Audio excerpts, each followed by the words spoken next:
আরো শক্তিশালী নৌসেনা, স্বল্প পাল্লার মারণ ক্ষেপণাস্ত্রের সফল উৎক্ষেপণ ডিআরডিওর। ওড়িশার চাঁদিপুর থেকে সফল উৎক্ষেপণ করা হয় ভার্টিক্যাল ক্ষেপণাস্ত্রের। শত্রু শিবিরের ঘুম কেড়ে নিতে আরও শক্তিশালী হল ভারতীয় নৌসেনা। Defence research and development organisation এবং নৌসেনার তরফে ওড়িশার চাঁদিপুর থেকে সফল উৎক্ষেপণ করা হলো স্বল্প পাল্লার মাটি থেকে আকাশ ভার্টিক্যাল ক্ষেপণাস্ত্রের। জানা গেছে খুব নিচু থেকে হামলা চালাতে সক্ষম এই ক্ষেপণাস্ত্র যে কোনো লক্ষ্যবস্তুকে নিমেষে ধ্বংস করে দিতে পারে। পাশাপাশি দেশের নৌসেনাকে আরও শক্তিশালী করে তুলতে কে সিরিজের অত্যাধুনিক ক্ষেপণাস্ত্র বানাচ্ছে ডিআরডিও। পরমাণু অস্ত্র বহনক্ষম এই K5 ক্ষেপণাস্ত্র যুক্ত করা হবে নৌসেনার ডুবোজাহাজে। দেশীয় প্রযুক্তিতে তৈরি এই ক্ষেপণাস্ত্রটি 2000 কেজি বিস্ফোরক বহন করতে পারে।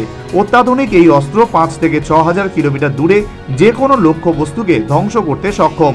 সর্বোচ্চ 9000 কিলোমিটার পর্যন্ত দূরত্ব পাড়ি দিতে পারে এই মিসাইল। ফলে পাকিস্তান এবং চীনের একাধিক এলাকা এই ক্ষেপণাস্ত্রের আওতার মধ্যে পড়ে যায়। এই অস্ত্র নৌসেনার হাতে পড়লে দেশের মার্কোস বাহিনী যে বিশাল ক্ষমতাশালী হয়ে উঠবে তা বলার অপেক্ষা রাখে না। বৃহস্পতিবারের পর শুক্রবার নৌসেনার জন্য দ্বিতীয় ক্ষেপণাস্ত্রের পরীক্ষা করা হলো ডিআরডিওর তরফে। জানা গিয়েছে মাটি থেকে ভার্টিক্যাল লঞ্চারের মাধ্যমে আকাশে দ্রুত গতিতে আসা লক্ষ্য বস্তুকে নিশানা করা হয়। প্রতিরক্ষা মন্ত্রকের তরফে জানানো হয়েছে টার্গেটের হদিশ পেলেই মুহূর্তে তাকে ধ্বংস করে দেয় ক্ষেপণাস্ত্র।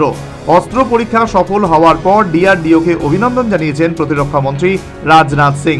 পাশাপাশি এই ক্ষেপণাস্ত্র তৈরিতে অংশ নেওয়া সকলকে অভিনন্দনও জানিয়েছেন ডিআরডিও সচিব ডক্টর সমীর বি কামত। তিনি বলেন এই অস্ত্র যুদ্ধক্ষেত্রে নৌসেনাকে বেশ কয়েক কদম এগিয়ে দেবে। Bureau report, news vanguard.